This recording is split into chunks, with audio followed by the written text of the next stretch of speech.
from unfiltered comedy that leaves audiences stunned. Don't worry, Jews, you're safe here. All the lesbians are up at Columbia, so you got nothing to worry about. You got nothing to worry about. The lesbians done took over the Palestine protests. To knock out punchlines that silence entire debates. Holy shit. He said what? No, you're not listening. Okay. And it's starting to f***ing drive me crazy. Okay. These are the 7 times Andrew Schulz exposed woke people in ways nobody else could. Schulz starts light, joking about heritage and looks, but already you can feel how he teases identity in a way woke folks usually overanalyze. Half Portuguese, Haitian, and Trinidadian. Okay. Which one are you? You're Trinidad? That's what's up, man. I don't know what a Trinidadian looks like at all, yo. Can you point them out? Like you can see them? Beautiful people? You're a good looking dude. That's what's up, yeah. No, you got it. You got it. He's a good looking dude. No, you look like Common with cancer.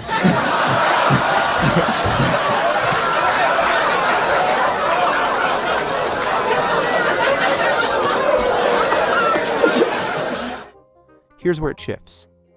Schulz pokes fun at the woke vibe and instantly flips it by bringing in the white friend who can't say the N-word. Classic Schulz, exposing woke contradictions with humor. I want to hear that spoken word rap. The tumors are growing in my body. It's like life kind of shot me.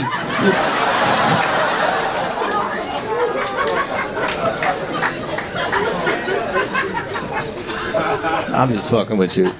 You got a woke feel to you. Have you gotten that before? It's like the pastel colors, you know what I mean? Would you consider yourself woke? Not at all?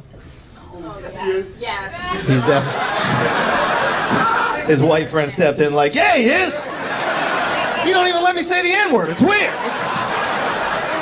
Take a nap so I can say the N-word already! This bit is genius. He compares Trinidad and Tobago to Abercrombie branding. It's satire that shows how woke conversations about identity often ignore the real people behind the labels. 100% Trinidadian, sir? Fuck yeah. And do you claim Tobago at all? Y'all treat Tobago like Abercrombie treats Fitch. Remember when Abercrombie wouldn't even put Fitch on the shirt? Be like, fuck you, Fitch. Put your faggot ass on the shoulder or something. You don't get front billing on this shit. Tobago, nobody's from just Tobago. Right? It's our vacation. Oh, that's fucked up. People live there their whole life. Hey, did you want to know something crazy though? Your whole country is our vacation spot. After breaking down Trinidad and Tobago with jokes, Schulz doesn't slow down. He jumps straight into another woke culture hotspot, protests and identity politics. After unpacking how wokeness even influenced elections, Schulz takes aim at Hollywood, where performative activism hits peak absurdity. Schulz starts by roasting entertainers who rebrand themselves in the name of activism. Right away, he's calling out how hollow and desperate Hollywood's woke fixes can be. Thank you, Hollywood. Racism has been solved. This week, in activism no one asked for, entertainers continued their relentless fight to stay relevant, make change. The Dixie Chicks, also known as Migos for Midwest moms, are now just the Chicks. Smart move, making a comeback by chopping off your Dixie. SNL removed an episode where human soft-serve Jimmy Fallon did something funny, not the blackface. He pretended to be a comedian. NBC, you're worried we're gonna watch an episode of SNL from 20 years ago? We didn't watch the one from Saturday. And they took down an episode of Golden Girls for mud masks. Black people don't need protection from Blanche. They need protection from Becky. Entertainers aren't the only good-looking people with zero talent making change. Housewives with kids at college, or as some of you refer to them, realtors, have stopped using the term master bedroom. Really? That's not even the most racist term in real estate. You can still buy plantation-style houses, and people still do it. No Jew is sending their kid to a concentration-style camp. It's just crazy. For the last month, black people with a capital B have been very clear about the change they want. They don't want to get killed by the cops, and if they are, they want the cops prosecuted. And woke ally Hollywood listened to that information, digested it, and responded with, "Give them the cartoons!" Schulz zeroes in on Hollywood's cartoon crusade. Instead of addressing real issues, they police voice actors while ignoring systemic problems. It's satire with teeth.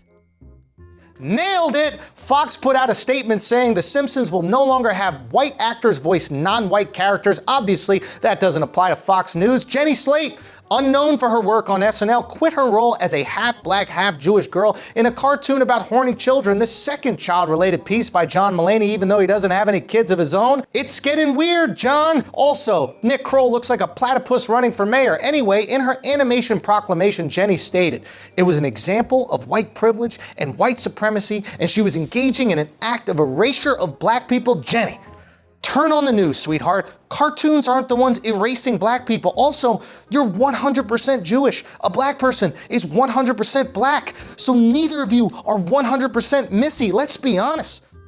This part is classic Schulz.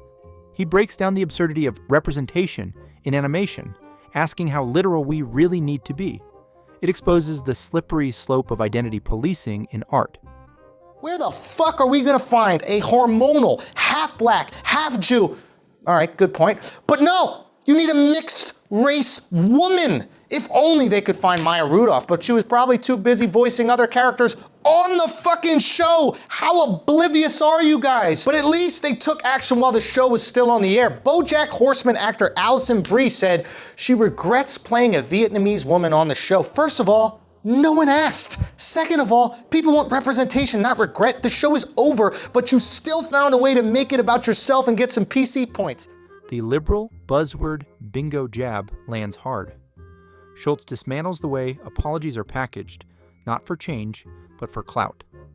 But still, they're sacrificing money and fame to help people with less representation. Maybe they were seduced by the opportunity and now they're trying to atone for it. Only they know for certain. That being said, the style of these announcements is so fucking annoying. How many non-binary baristas does it take to craft an apology? I swear every time it's like liberal buzzword bingo, toxic, erasure. Playing a cartoon character that you half represent isn't white supremacy. Thinking you can erase black people because of it is. You're exaggerating the severity of the situation to get Hollywood belly rubs. It's this white saviorism I fucking hate. Minorities aren't fragile little children that need to be coddled. That's celebrities. If you want to step down, great. Just keep it moving because no one asked for this. At no protest did someone have a sign that said defund the Golden Girls or abolish the master bedroom. So here's what we're gonna do. Realtors, you want to make things better for black people? Start showing them the houses they qualify for. Hollywood, you want to make things more equitable? Hire more black writers and actually promote them.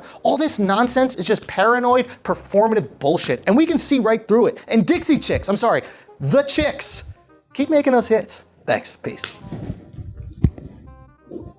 After torching Hollywood's fake activism, Schulz switches gears, this time digging into the way people romanticize animals and how culture changes perspective.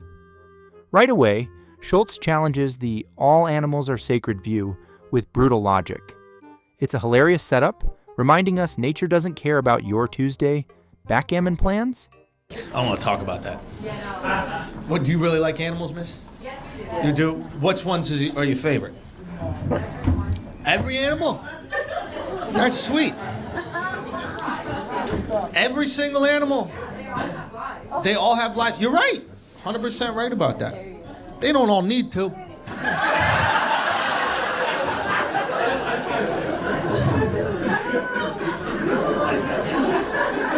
I feel like you haven't experienced enough life or death situations with animals. You know what I mean? Do you think an animal cares about your life? You think a polar bear is going, you know what? She's probably got backgammon on Tuesday. Maybe I won't eat her. I'm just gonna sit here with this Coca-Cola and sip it with my nephews.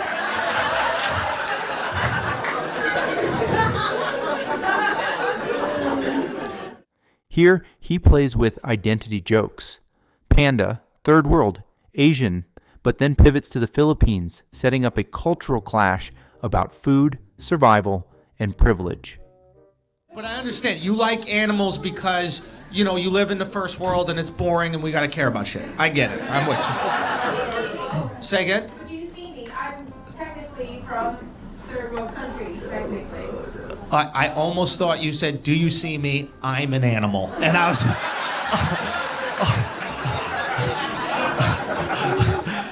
I was about to be like, whoa. Because you are Asian, right? So that would make you panda a little bit, right? No. You're third world, but you're from America, right? You're born and raised here. No. Where were you born? Philippines. When did you come here? When I was like 8 years old. Oh, so you had some real shit. Yeah, some real shit. And in the Philippines, are there any animals that they eat that we don't eat here?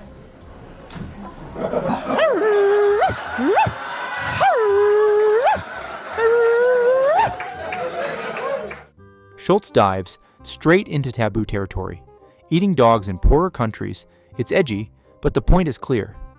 Survival doesn't leave room for woke sensitivities.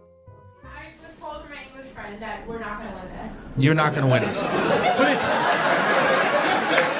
it's not about win or lose. It's not about win or lose. It's just about understanding shit. In the Philippines, they eat dogs because they don't care as much about dogs, right? Because they don't have Chipotle. They don't have Chipotle, they got Chihuahua. I think that's why my parents didn't want us having pets, Because they'd get too hungry.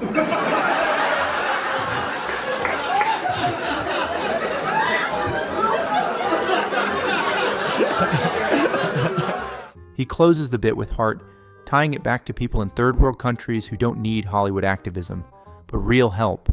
It's raw, funny, and sobering at once.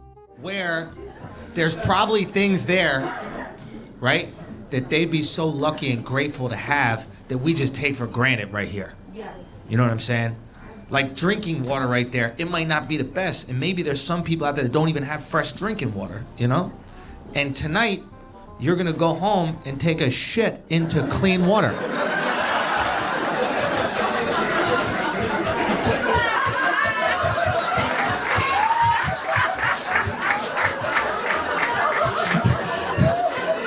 That's why I hate the sob story. I care about my people back home.